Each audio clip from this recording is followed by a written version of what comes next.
All right, gang, I'm here with Dana VanDen Heuvel, which is quite a mouthful. He is the founder of the Marketing Savant group, and one of those people that if you're in social media and you don't already know him, you should be following him at Dana Van on Twitter. You should be getting on top of this, people. So Dana just led a session that I was in here at the Social Media Summit in Chicago that was awesome, all about kind of internal communications in Web 2.0. And I want to find out, Dana, what do you think the hottest new social media tool is, whether it be for internal communications or otherwise? I think the fact that you can go out and build your own social networks now using Ning or Zing or even connecting Facebook and friend feed and things like that.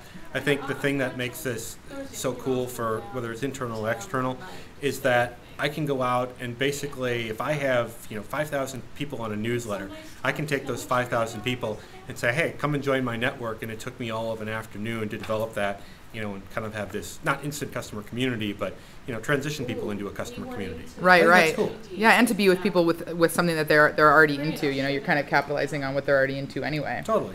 What about tools that you think, a tool or tools that you think will be gone in a couple of years, 5 years, even 10 years? What stuff are people going to burn out on that they think is really cool now, but it's in fact not?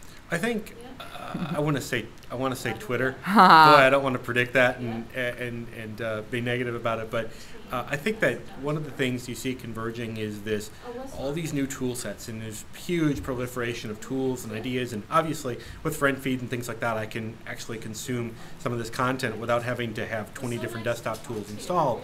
But I think that the attention bandwidth that people have is only going to get shrink more and more over time, and we're going to cut back to a set of tools that are based on principles of what we need to communicate with each other, and we're going to realize that we don't need everything real time or worse than real time. Right. And some of the stuff like Twitter, I think, is going to decrease in participation. I would guess the same thing, actually. And what about your favorite Web 2.0 tools or things that you use to entertain yourself that you personally like, not necessarily for work, but just kind of something that you don't feel like personally you could live without? Sure.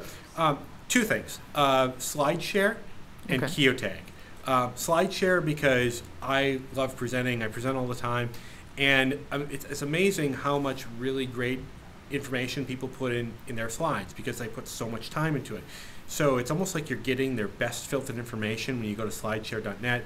You look at whether it's home improvement or Web 2.0. The second thing is Geotag, which is a tool that you can use kind of like a Technorati or Google, but it actually searches all of the different social media tools. Like it actually searches Twitter, it'll search Blinklist, it'll search Google Blog Search, it'll look at all of these tools at once. So if I'm looking for, what are people saying about digital-centered marketing, I can go to Geotag and it'll tell me everything across every tool, even Twitter, when people have said digital-centered marketing. So it's like the meta pulse on everything going on in social media. Interesting. Very cool. Well, again, from the Social Media Summit here in Chicago, thank you so much, Dana, for talking to us, and we really appreciate the time that you spent giving such a great presentation. Bye.